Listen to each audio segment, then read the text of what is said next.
So thank you very much for inviting me to come also. I feel honored to come here, always. Today we're going to do chapter 17, and we'll see how far we can go with it. This is called the divisions of faith.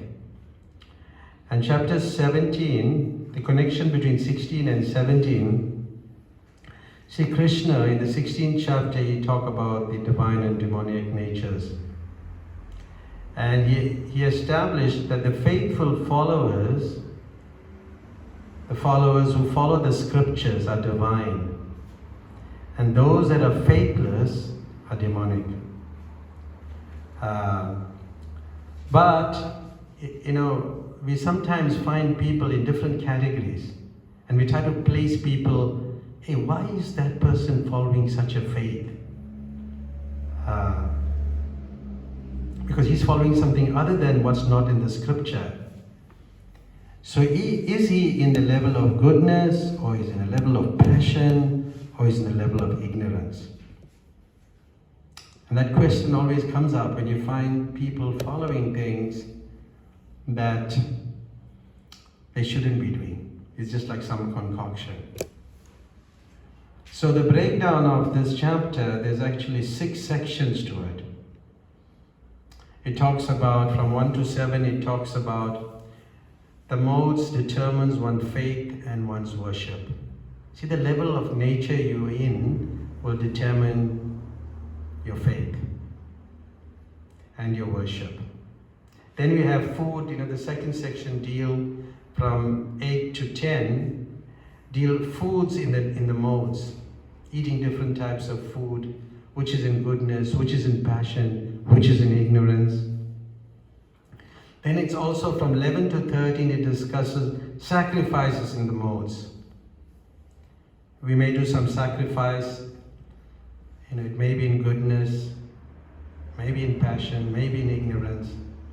That is just one section. So the Bhagavad Gita is very systematically presented.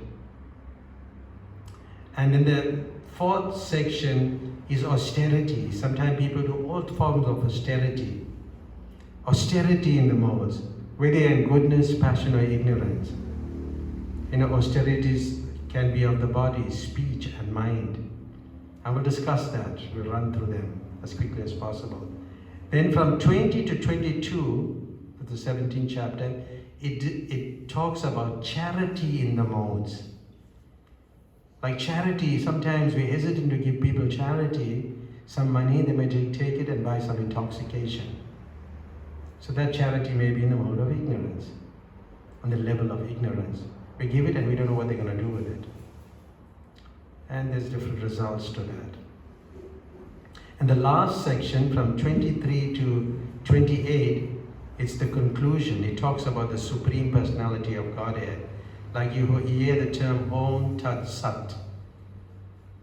That's the Supreme Personality of Godhead. From 23 to 28, that is discussed. It's a very systematic presentation, of the Gita. So we're just overviewing it. We're not going to get too much into detail. But the modes of determines one's faith and one's worship. And in the first verse, I'll read the first verse. Arjuna's inquired, "O Krishna, what is the situation of those who do not follow the principles of scripture, but worship according to their own imagination? Are they in goodness, passion, or in ignorance?" So where are they situated? There's also people who are demonic. They do not follow the scripture. They concoct something. And there are the intermediate category. So Arjuna is inquiring about such categories of people. For example, if one has faith, he follows some rules, right? He follows some rules but not mentioned in the scriptural injunction. What is his position? But he's just concocting something. And those who create some God by selecting some human being. You get that type of people. And placing their faith in him. Worship in goodness, passion, ignorance. To such people, what is the destination of such people who do these things? So these are the questions that Arjuna is raising, which you also raise from time to time. And what is the destination of those people who doesn't follow the scripture? So what is basically what is the destination? So in the next verse, Krishna says that if one doesn't follow the Vedas, so just let me read that. According to the modes of nature acquired, the embodied souls, one's fate can be of three kinds: goodness, passion, and ignorance. Now hear this from me. So if one doesn't follow it, then one has to follow his natural instinct, which will come from goodness, passion, or ignorance. Just like when you go to the butcher shop, somebody is cutting a fowl, they're cutting meat. Is that goodness, passion, or ignorance? See, it's like bloody scene,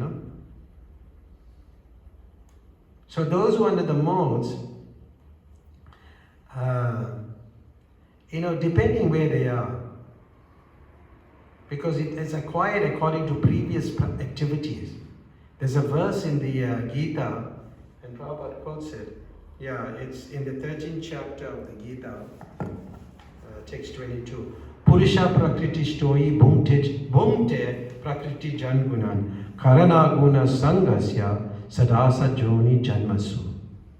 So this is like, the person goes on in this material world enjoying the modes of nature.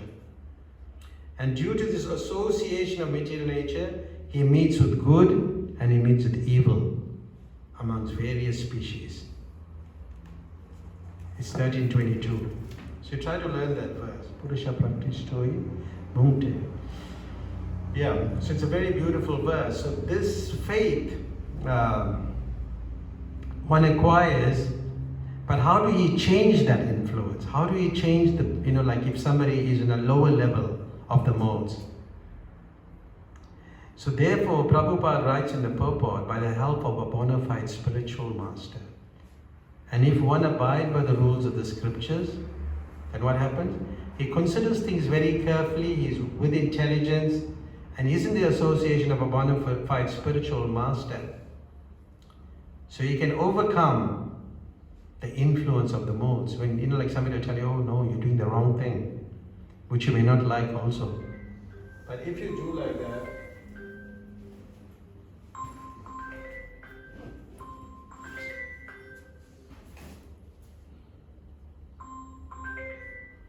I did a problem in a class, I'll call you back. Can I finish that?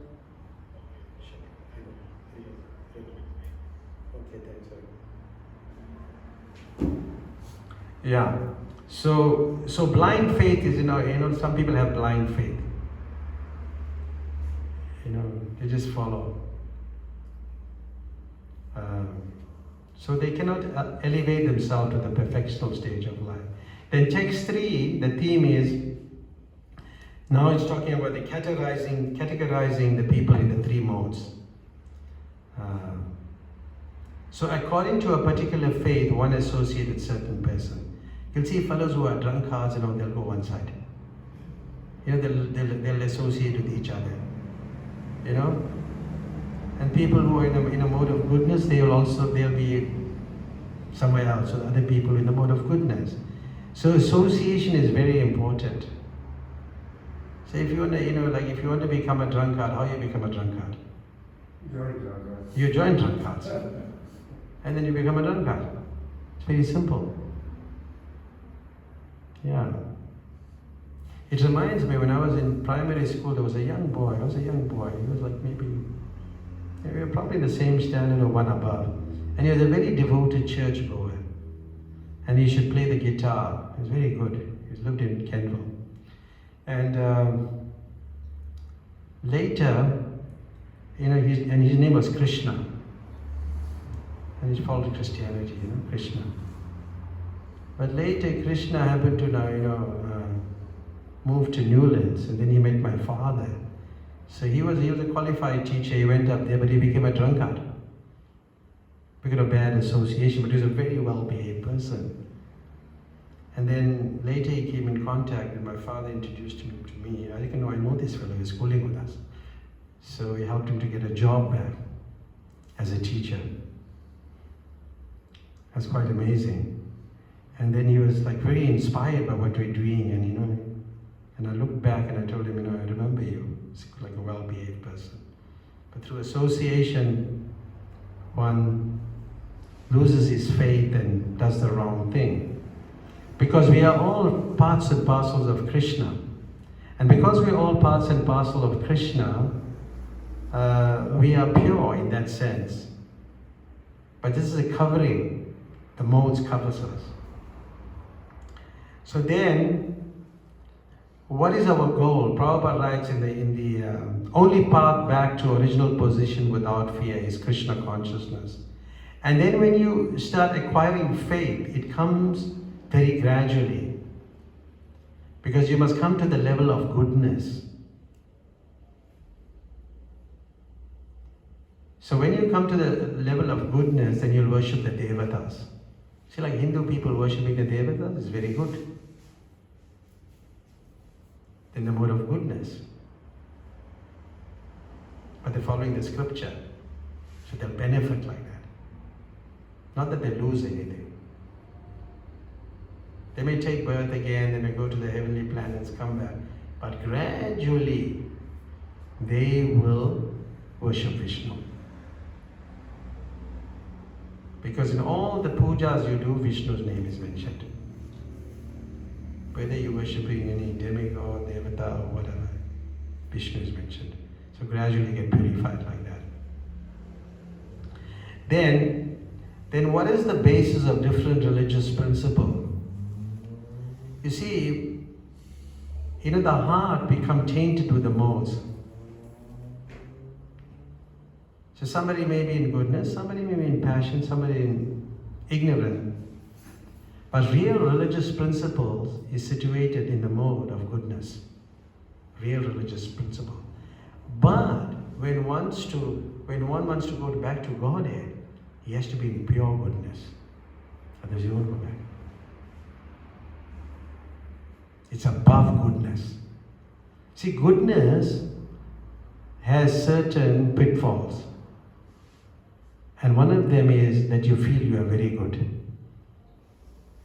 And the second thing, you'll become very proud. Those two things will hamper your progress. So you don't become pure. So therefore you have to give this up. So that's what's happened. Then in text 4, let's read some of the verses. Quite a lot to read here. So text 4 is talking about the worships of the different devatas. Men in the mode of goodness worship the demigods. Those in the mode of passion worship the demonic, and those in the mode of ignorance worship ghosts and spirits. So there's 3 categories. Goodness, the people are worshipping Brahma, Shiva, Indra, the sun god, that's in the purport. But in passion, people worship demons. Like a man was worshipping Hitler in the Second World War. Prabhupada writes it. Hitler made it German. Yeah. Things had gone up and people whoever had goods, they could sell it at a very high price. So they said, hey, very good.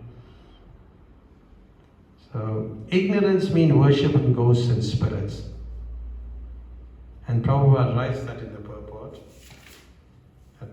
That's like not so good. So this is what the verse is talking about. And in the purport,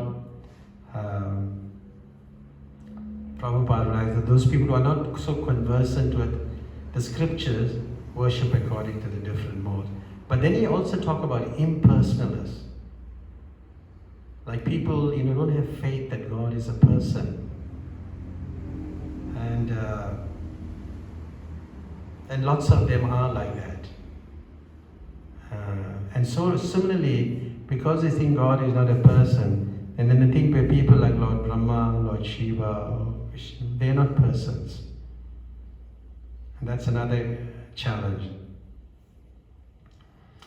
So how do you purify yourself from the different modes of nature? Through the association with persons of a transcendental nature, higher than the mode of goodness you must look for. Just not good people. Higher than that. Somebody who is pure. So then 5 and 6 is dealing with, and I'll try to rush through them. 5 and 6 is dealing with,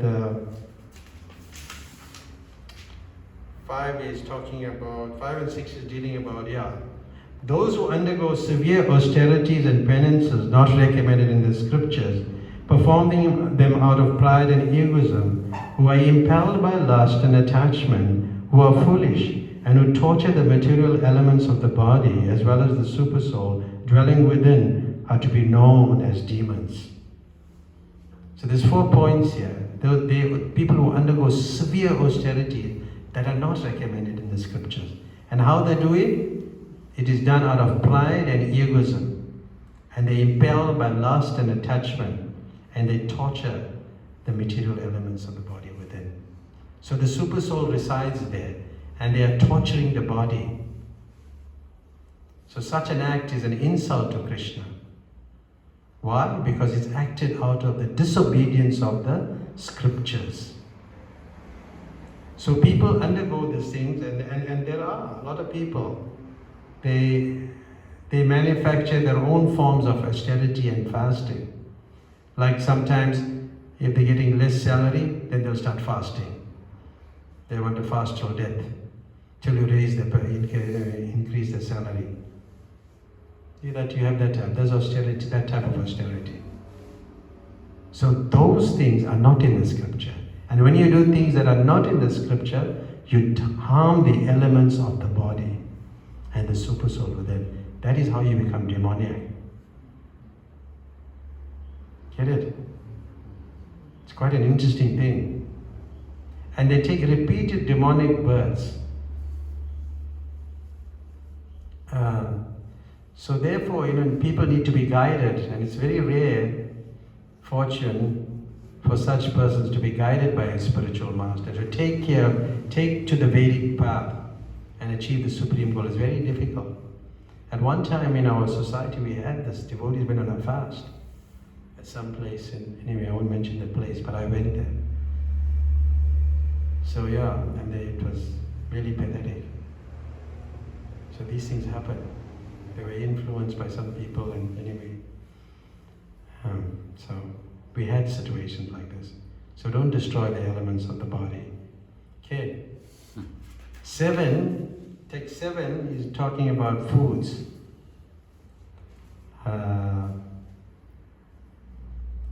7 foods. Even the food each person prepares is of 3 kinds, according to the 3 modes of nature. The same is true of sacrifices, austerities, and charity. Now here are the distinctions between them. So there are distinctions between the different modes. Now 8 to 10 is discussing the foods in the modes. Like food in the mode of goodness, what do you think of? Juicy, fatty, wholesome, pleasing to the heart. And what is the result of eating food like that? You have a longer duration of life and you purify your existence. It also gives you strength, health, happiness and satisfaction. So that is food in the mode of goodness. Then food in the mode of passion. It's too bitter, hot, pungent, burning. It burns your body. That's not very good because you have distress, you have misery, you have disease. When you eat hot food, so that's not very good. Food's in the mode of passion. Salty, hot, pungent. Like people when they're having children, they sometimes just want to have like sour stuff, and ladies basically. It's true, right? They feel like some mango or something, green mango, some chili powder, hot, pungent stuff. So it's a mode of passion. And text 10 is dealing with food in the mode of ignorance. They are prepared more than 3 hours before being eaten. More than 3 hours before being eaten. But this doesn't apply to prasadam. You can keep it longer.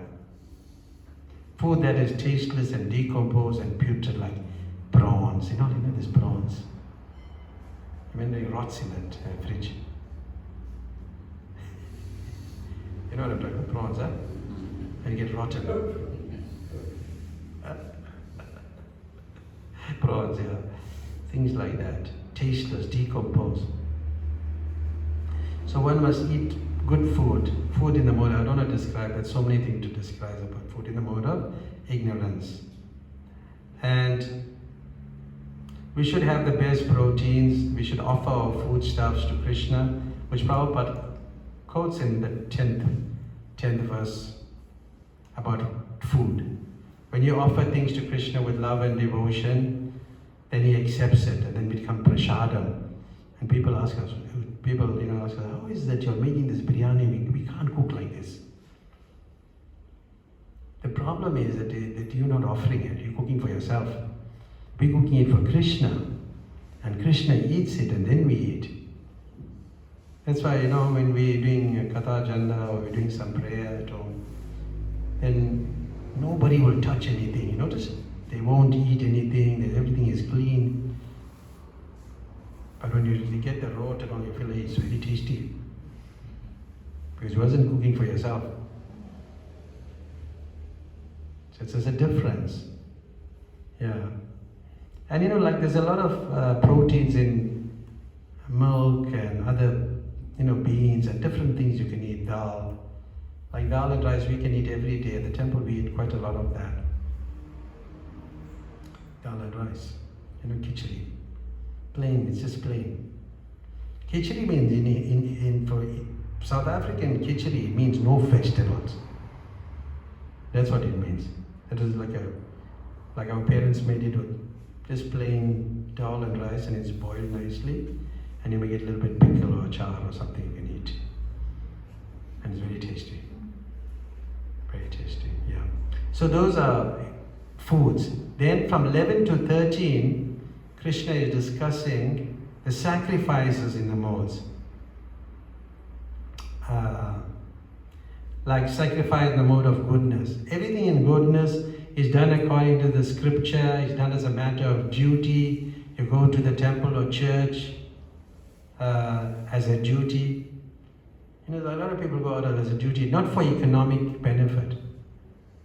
So that person is like a civilized person. He obeys the scriptures, he obeys the personality of God, and he doesn't want any reward. So that's good. He goes there, he doesn't want people. If people don't recognize him, it's also okay. He doesn't go for anything. And it's quite something to be like that. It's a level of goodness. It's not easy. Even for devotees, it's not easy.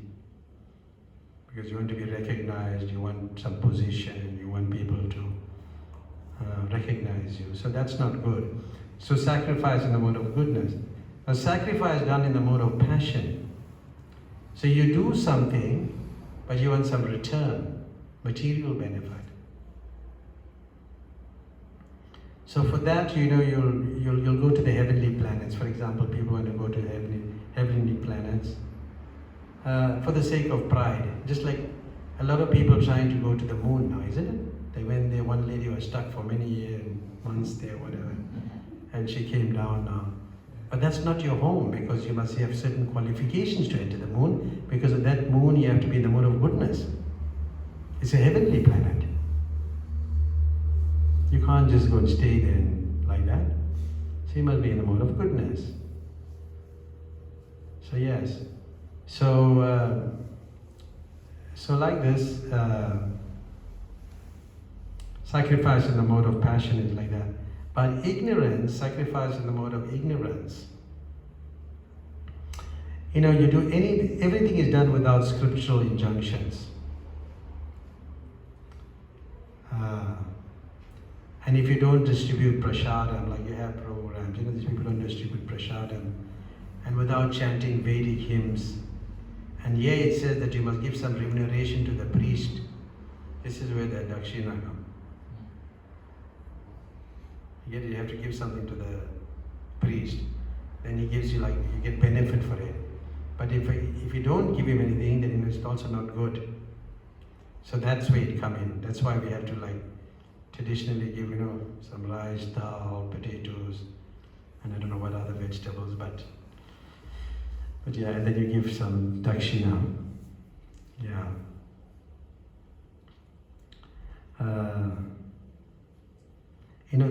Like when you're worshipping some devatas and you just want to worship them and get some money, and then you want to spend it on like recreation, enjoying yourself. That's in ignorance.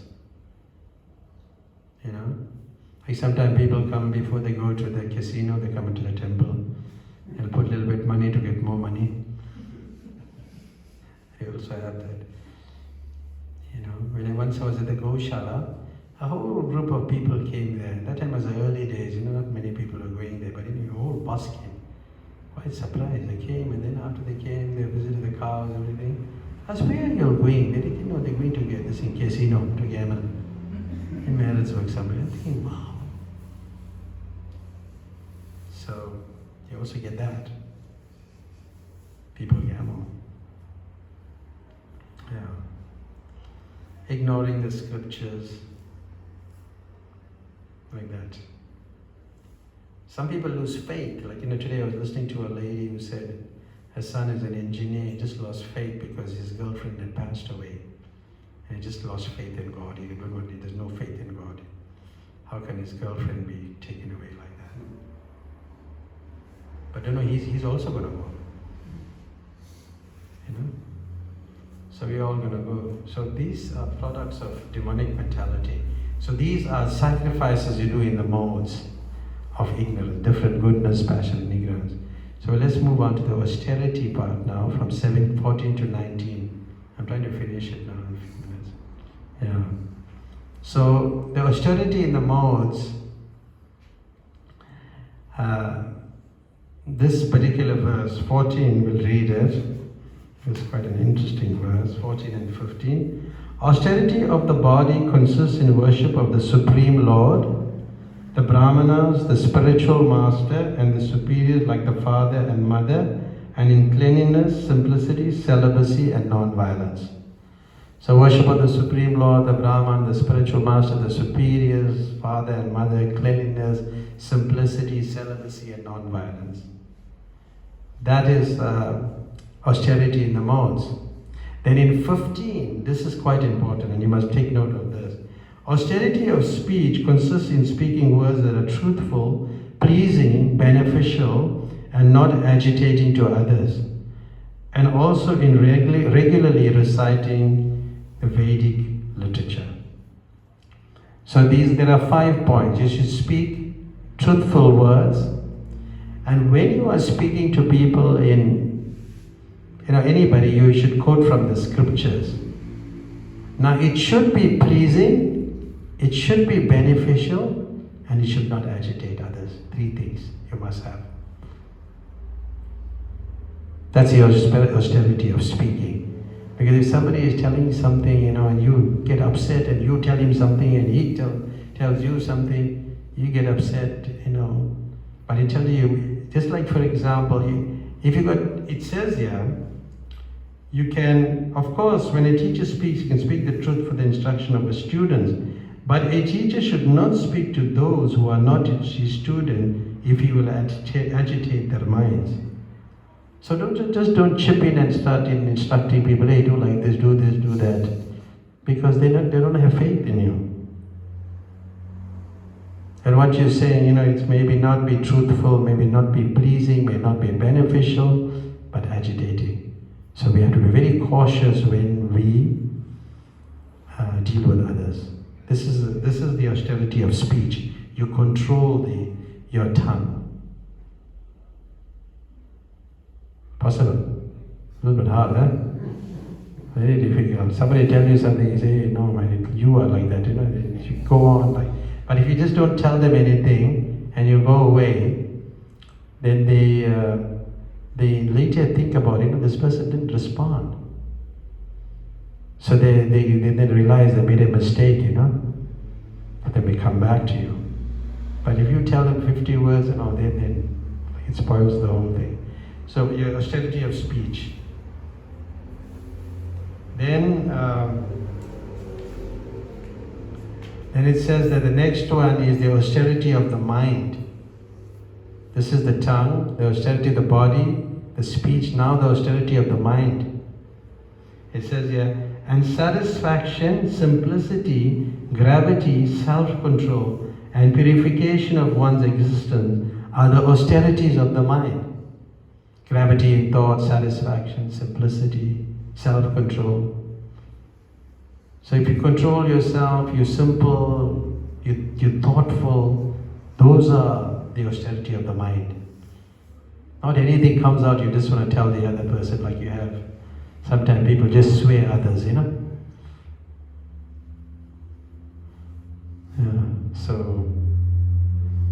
So that's like text 16. We'll try to finish it. Then we have, the training of the mind, the gravity in thought, the best training for the mind is to not deviate from the process that you are following. It's specifically Krishna consciousness. And you always avoid sense gratification. You see, when a person's senses is controlled, he's not engaging in mundane activities and sense control, then he's very cautious in what he say others. He's thoughtful. He thinks about things. You have to become like a tortoise, when he puts his head out, he eats a little bit, and then he puts his head back in. So you only use it for a certain purpose, and then he withdraws it. So your tongue, you use it for certain specific needs, and you withdraw it. That's how you have to do it. And simplicity means you have to be devoid of duplicity. You know what is duplicity, yeah? It's like two-faced, duplicitous behavior. It's very dangerous. Say one thing, do something else. So that you have to think of others' welfare.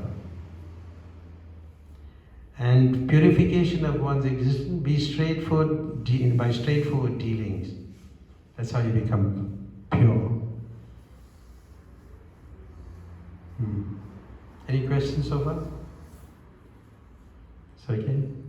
Then we'll do 17. That's 17 is the threefold austerity performed with transcendental faith by men, not expecting material benefit, but engaged only for the sake of the Supreme, is called austerity in goodness. It's done with faith, you're not expecting anything, and it's for the sake of the Supreme. That's goodness. But passion, the next one, is out of pride. Honor, worship, desire to be worshipped by subordinates. This applies to all of us. You let them wash, like rich people, poor people have to wash their feet.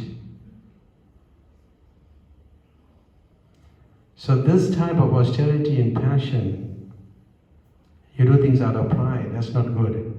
Then he speaks about, in the 19th verse, he speaks about austerity in ignorance. Out of foolishness, with self-torture, destroy and injure others, like Hiranyakashipu. So this is an ignorance. And you have people like this, they harm the body. And they feel certain level of enjoyment harming the body. But it's in the level of ignorance. So that's 19. Then 20 to 22 is like dealing with charity in the different levels of nature. So, when you give charity, it's out of duty.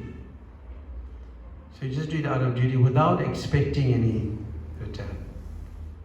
Sometimes, you give charity, and you should do it at a proper place and time, like pilgrimage places. Look at the solar eclipses at the end of the month. But it must be given to a worthy person. And the worthy person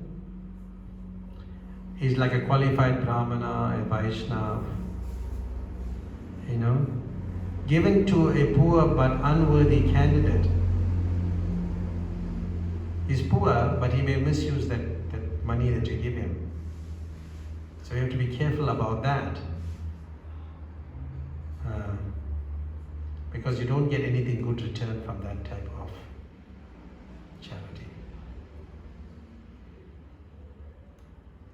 Then 21 is talking about a charity in passion.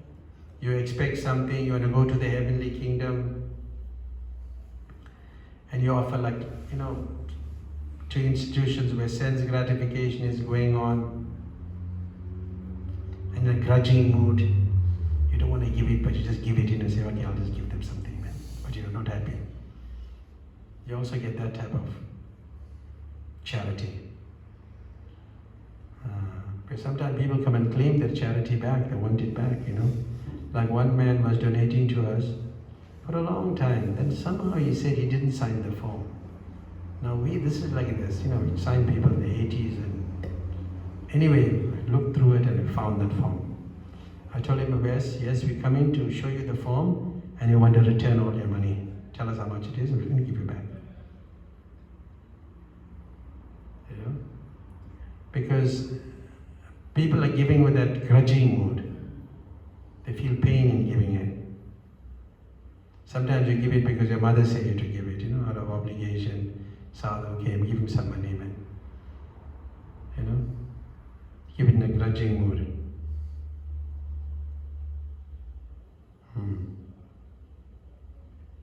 So that's not good, that's passion. And charity in ignorance. In ignorance, at an impure place, improper time, to an unworthy person, gambling, drinking, that type of thing, without proper attention or respect. And then you don't get a good result. It's out of ignorance. So these are different levels of nature, and then it comes to the end, which from 23 to 28, this is quite interesting, and I'll just run through it quickly. So getting free from these defects in one's sacrifice, austerity, and charity. And then Prabhupada, Lord Krishna speaks the 23rd verse. He says, from the beginning of creation, the three words, Om Tat Sat, were used to indicate the Supreme Absolute Truth. These three symbolic representations were used by Brahmanas while chanting the hymns of the Vedas during the sacrifices for the satisfaction of the Supreme. So then, when he talks about, in the purport, he talks about these three words. Om Tat Sat are uttered in conjunction with the holy name of the Supreme Lord, Om Tat Vishnu. Whenever a Vedic hymn or holy name of the Supreme Lord is uttered, Om is added. Om. So the authority, when you look at these last three verses, they all begin, the first one, 23, begins Om. Om Tat Sat. Yeah. The Om is from the Rig Veda. It indicates the first goal. Then Tat Tvam Asi indicates the second goal. That's the Chandogya Upanishad. So all this is from scripture. And Sad Eva Somya, Chandrodaya Upanishad indicates the third goal. And the example Brahma performs sacrifices by indicating the Supreme Lord with these three words, Om Tat Sat. So according to the Bhagavad Gita, any work should be done for Om Tat Sat. That is, for the Supreme Personality of Godhead. So anything you do, you have to do for the pleasure of Krishna.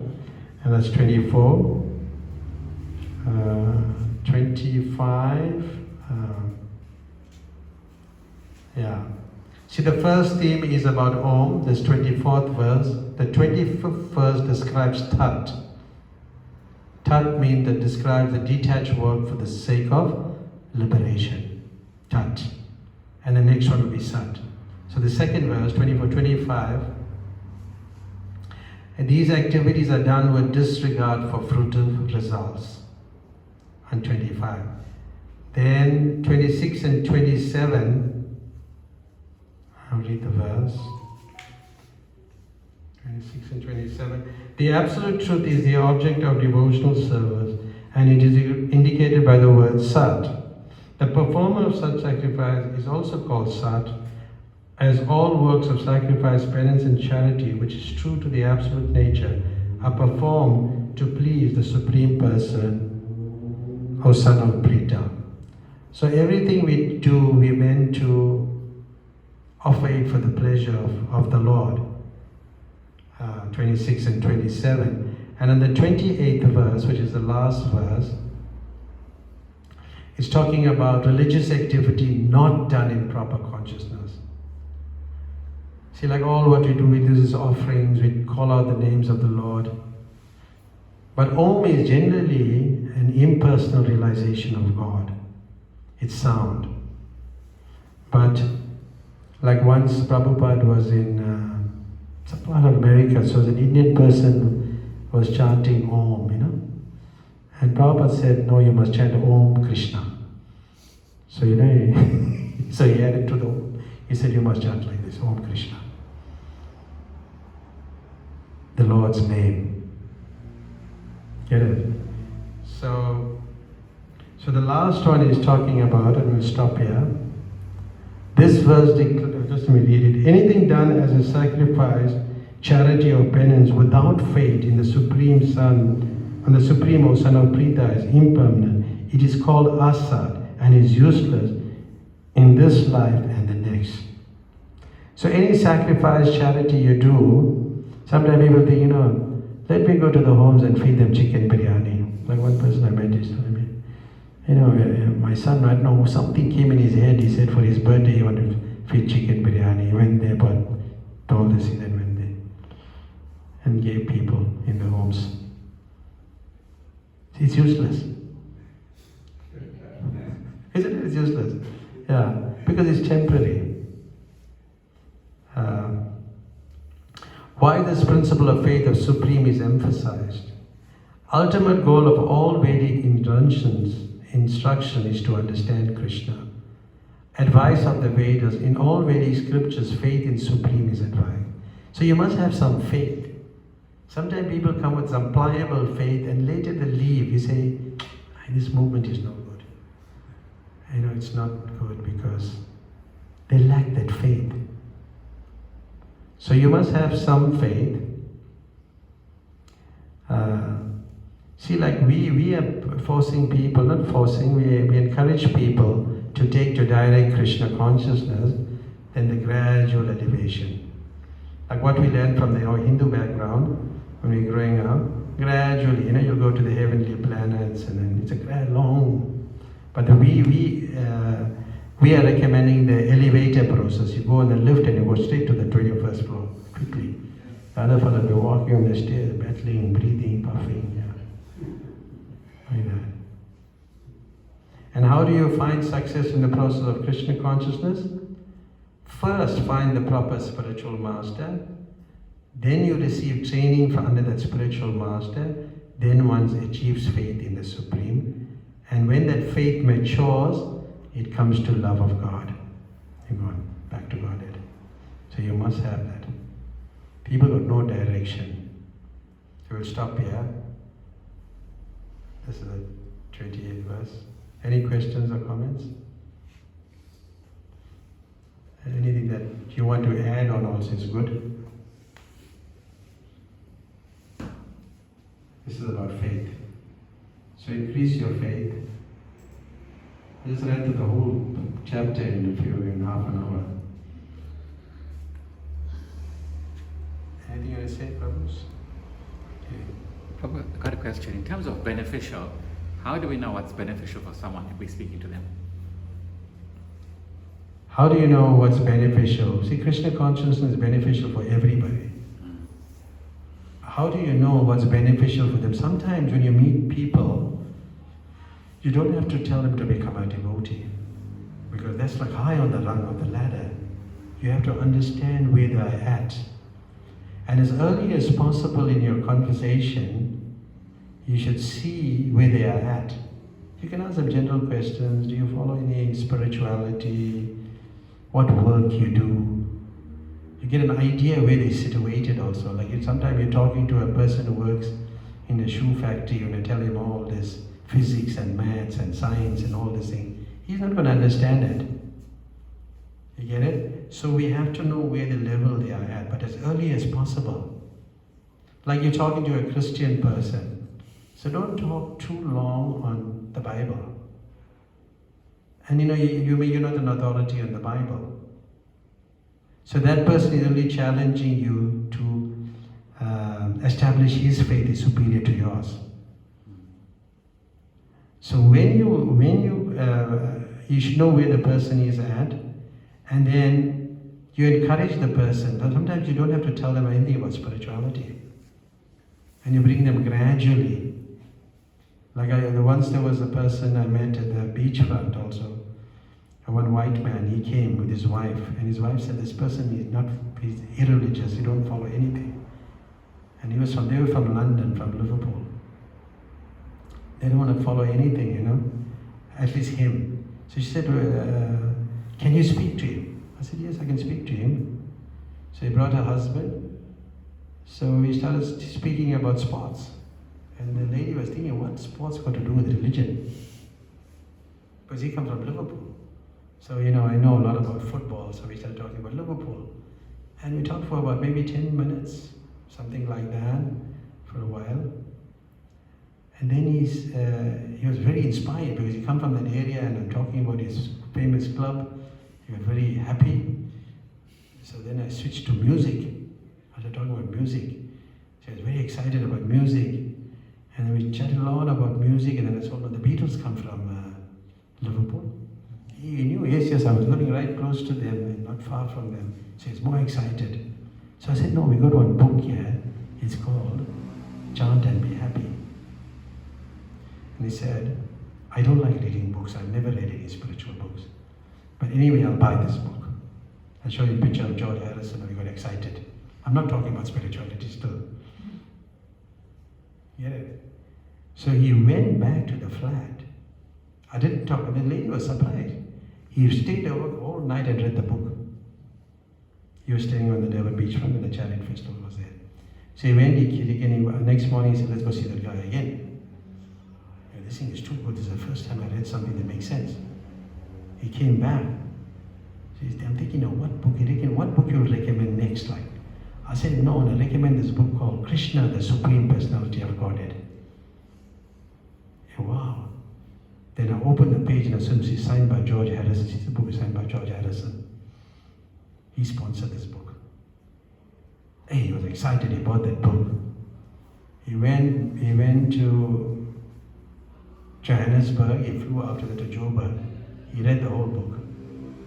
He started reading like anything. I couldn't believe this fellow is transformed now. We didn't tell him about spirituality. We only spoke to him about sport and music and all these things, So he read it, and he said he wanted to meet me. He flew back to Durban, came to the temple. I was a bit late. So I went there, took him into Prabhupada's room. And took him to Prabhupada's room. There was somebody else was sitting there with me. But this fellow started explaining all the stories of Lord Krishna, the pastimes. Unbelievable. He telling the names, and from an atheist. So, we didn't tell him much. So we have to establish where the faith was. And then he got very inspired by that. And then he left, but I couldn't be in touch with him. I lost his detail, and he was in touch with him again. And he left for England. But from that point, he just came to reading all this book, read the whole book, that whole big Krishna book, and came back. But without telling him that Krishna is the Supreme Personality of Godhead. But he figured it out. So that happens. So you have to assess as early as possible. Sometimes you start talking to Christian peoples, and then you're speaking more about the Bible. You didn't go anyway. You're trying to refute the Bible, which you're not an expert at. I tell them, no, I'm talking about Bhagavad Gita. If you don't know about Bhagavad Gita, I can tell you. But if you're talking about Bible, I can't tell you. So it's like that. So it's easy as possible, but don't tell too much. Because sometimes devotees start to tell, oh, look at Mother Yashoda, this, that, but that person doesn't know nothing. Get it? You don't move you're trying to, send the person to university without going to primary school. So you have to be careful how we deal with it. Does that make sense? Yes, Baba, thank you. There are many examples of people like that. Like another man we met one day, a couple of times.